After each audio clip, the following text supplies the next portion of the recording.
So I always wondered what my spirit animal would be. I kept taking these Patronus quizzes to try to figure it out, and I kept getting all these animals that are like strong and powerful and confident with men. And I was like, no, no, that does not capture my awkwardness and inability to understand basic concepts at all.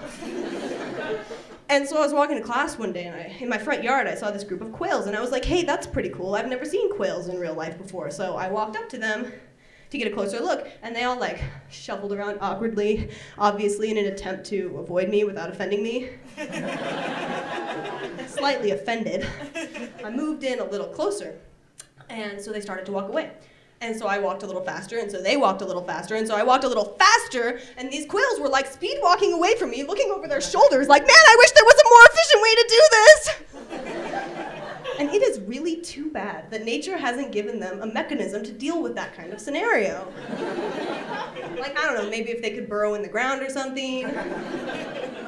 But then I realized, quails are my spirit animal, because that is exactly how I deal with my life's problems.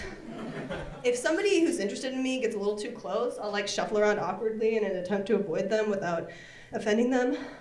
And I'll just, speed walk away from my problems, looking over my shoulder like, man, I wish there was a more efficient way to do this! Also, I don't know if you've ever seen a quail, but they're really cute. They have these little feathers that stick out like this. Bow! That's the sound it makes. Bow! And I love it, because it's cute, and it looks like a question mark, which is perfect, because I'm constantly confused. Also, quails are like the perfect example of low-risk forms of rebellion. They're all like, most people grow their feathers this way.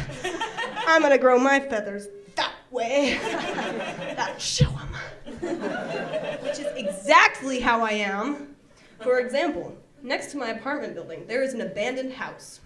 And every single day, since the day I moved into that apartment, I have cased that house, I have taken pictures, I have taken notes, I know exactly which windows are already broken and how I could get in, and I will never go in there unless I walk past it one day and the door's already open.